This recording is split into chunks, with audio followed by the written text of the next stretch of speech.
आज का इस डिजिटल इंडिया का ज़माने पे ऐसे भी बहुत कुछ होते हैं जिनके लिए आप जिम्मेदार नहीं होते हो।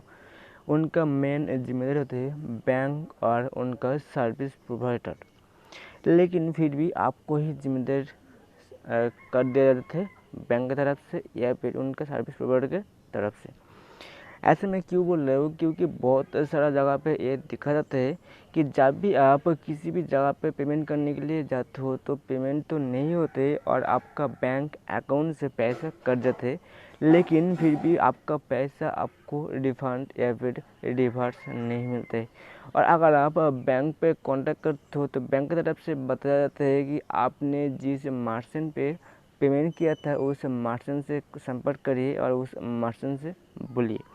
और जब भी आपका पेमेंट मर्चेंट यानी आप जिसे पेमेंट किया है उन जगह पे जब भी आप कांटेक्ट करते हो तब दिखा जाता है कि उनकी तरफ से बोला जाता है कि आप आपका बैंक के अंदर कांटेक्ट करिए जिस भी बैंक से आपने पेमेंट किया है।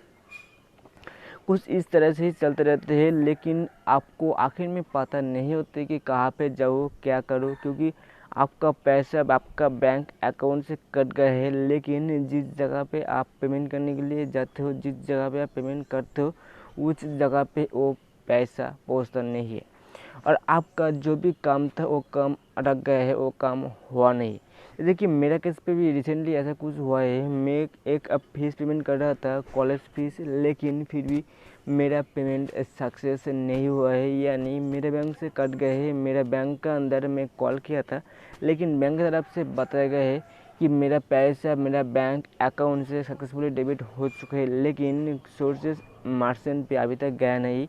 इसलिए मैं बहुत बार कॉल किया, बहुत जगह पे कांटेक्ट किया, लेकिन उनकी तरफ से कोई भी ऐसा सटीक इन्फॉर्मेशन मुझे नहीं दिया गया। जब भी मैं बैंक पे कांटेक्ट करता हूँ तो बैंक की तरफ से बताया जाता है कि मुझे कांटेक्ट करना होगा मेरा कॉलेज पे, यानी जहाँ पे मैं पेमेंट किया था।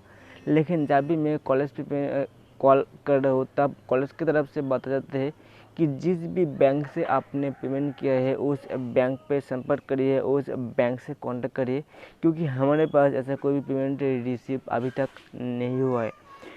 कुछ इस तरह से ही चलता रहता है और मैक्सिमम लोगों के साथ ही ऐसे कुछ होते हैं, लेकिन आखिर में उन्हें पता नहीं होता है कि कहाँ पे इनका कंप्लेन करे, कहाँ पे इनका ऊपर एक्शन लिया जाएगा। मेरा आज का वीडियो का मेन मकसद है कि अगर आपके पास भी ऐसा कुछ सीन क्रिएट हुआ है, अगर आपके साथ भी ऐसा कुछ हो रहा है तो आप भी कंप्लेन कर सकते हो डायरेक्ट NPCI के पास, यानी national payment corporation of India के पास। आप में से बहुत लोग बताएगा कि NPCI यानी नेशनल पेमेंट कॉरपोरेशन के पास कंप्लेन करने के बाद क्या होगा। आखिर में NPCI के पास कंप्लेन करने का फ़ायदा ही क्या है, क्योंकि मैं तो पेमेंट किया है मेरा डेबिट कार्ड से, मेरा क्रेडिट कार्ड से या फिर मेरा बैंक से।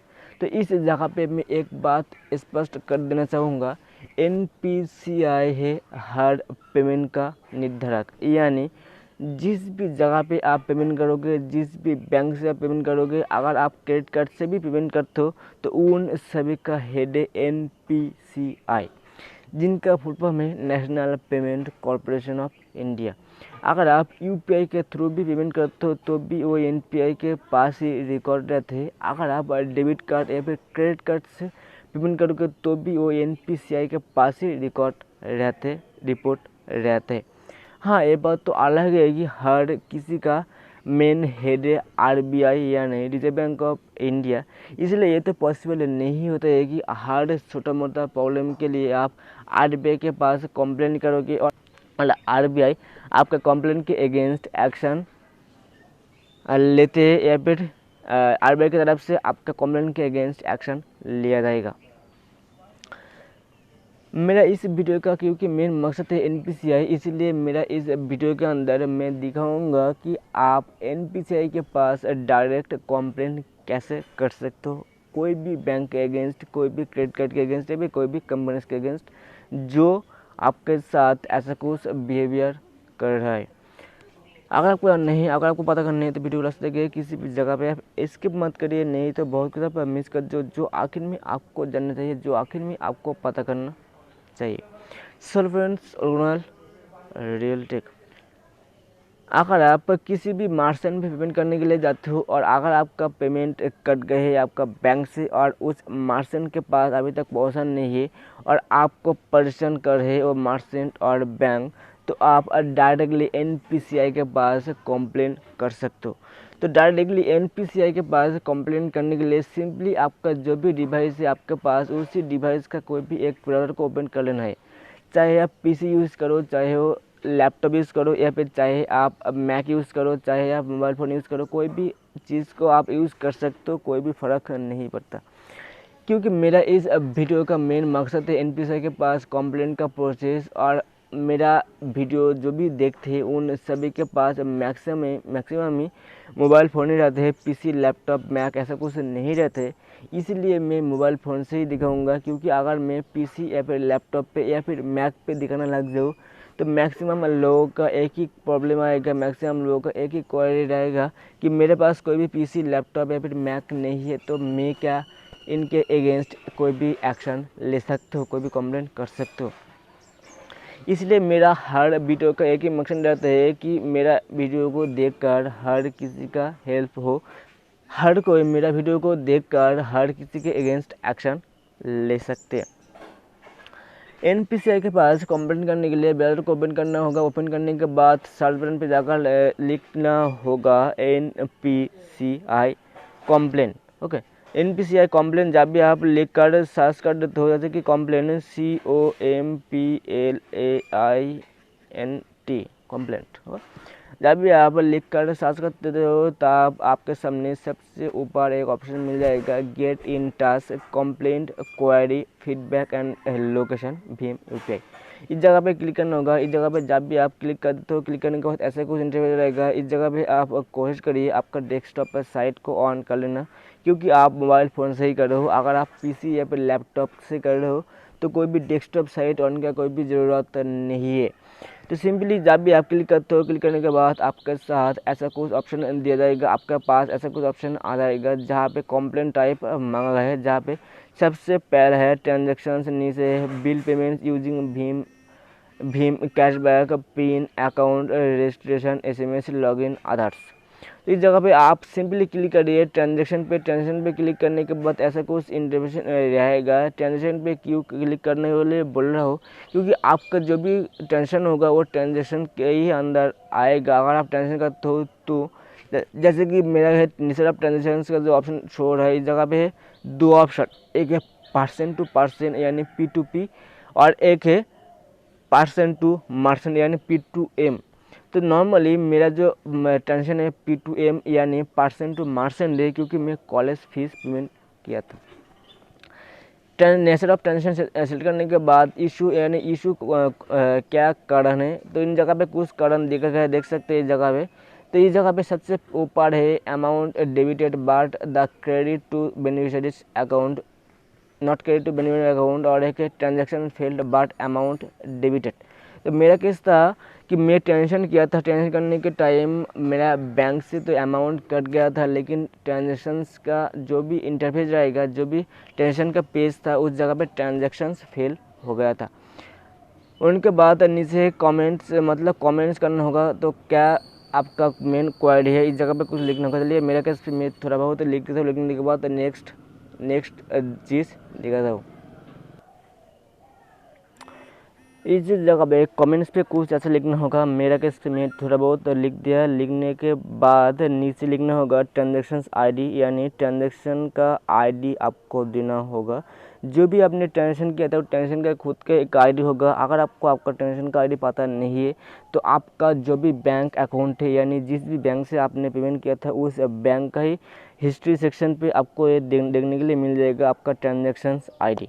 तो मेरे केस पे मेरा ट्रांजैक्शन आईडी दे दिया। देने के बाद बैंक नेम यानी कौन से बैंक से पेमेंट किया था, इस जगह पे कुछ बैंक है जैसे कि अबुदा कोऑपरेटिव बैंक, आंध्रास कोऑपरेटिव बैंक, अहमदाबाद नगौर मर्चेंट कोऑपरेटिव बैंक, ऐसा कुछ लिखा है। तो इस जगह पे जो भी बैंक है, जिस भी बैंक से पेमेंट किया था उस बैंक का नाम इस जगह पे सेट करना होगा। जैसे कि मेरा बैंक था ICICI बैंक, तो चलिए मेरा जो भी ICICI बैंक का ऑप्शन है वो देख लेते हैं, ढूंढने के बाद ICICI बैंक सेलेक्ट करना होगा।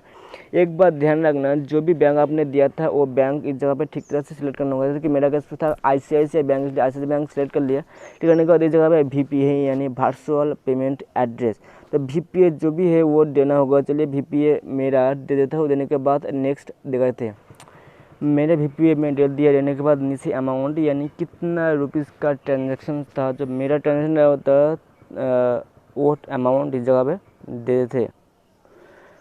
जो भी मेरा अमाउंट था, जो भी अमाउंट में पेमेंट करने के लिए कोशिश कर रहा था वो ट्रांजेक्शन्स फेल हो चुका है और अमाउंट डिडक्ट हो चुका है।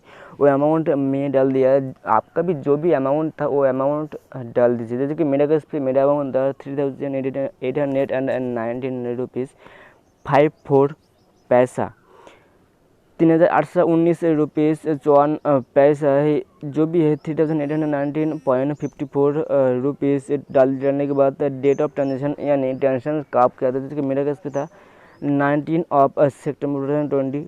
तो 19 सितंबर यानी इस जगह पे सितंबर सेलेक्ट थे और डे पे 19 यानी 19 सितंबर 2022 सेलेक्ट कर लिया।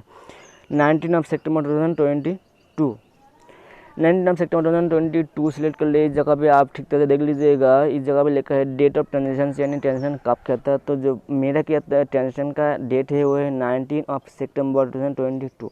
इस जगह पे ईमेल एड्रेस लिखना होगा। चलिए मेरा ईमेल एड्रेस मैं डाल देता हूँ। जो भी मेरा ईमेल एड्रेस है वो डालने के बाद नीचे नेक्स्ट क्लिक करना होगा।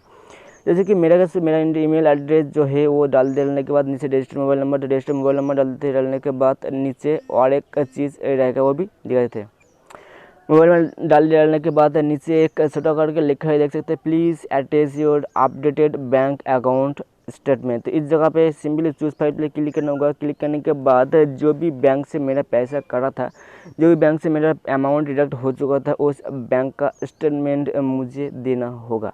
जैसे कि मेरा जो भी बैंक था ICICI बैंक, तो ICICI बैंक का जो भी मेरा अमाउंट कटा था उस बैंक का पूरा स्टेटमेंट में निकल लिया, मतलब पूरा महीने पे। तो सितंबर का 1 से लेकर सितंबर का 22 तक जो भी स्टेटमेंट था, जो भी टेंशन था, हर टेंशन का स्टेटमेंट में निकल लिया, ताकि उन्हें पता चले कि आखिर में मेरा अमाउंट डिडक्ट हुआ है या फिर नहीं।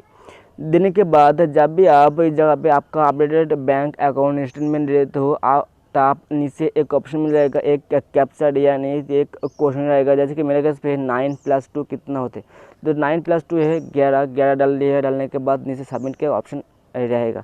एक बात ध्यान रखना, सबमिट करने से पहले आप ठीक तरह से सब कुछ देख लीजिएगा। जो भी आपका प्रॉब्लम है, जो भी आपका क्वेरी है, सब कुछ सही है या फिर नहीं। अगर कुछ गलत होता है तो आप फिर से रीचेक कर लीजिएगा, फिर से एडिट कर लीजिएगा। करने के बाद सबमिट पे क्लिक करना होगा।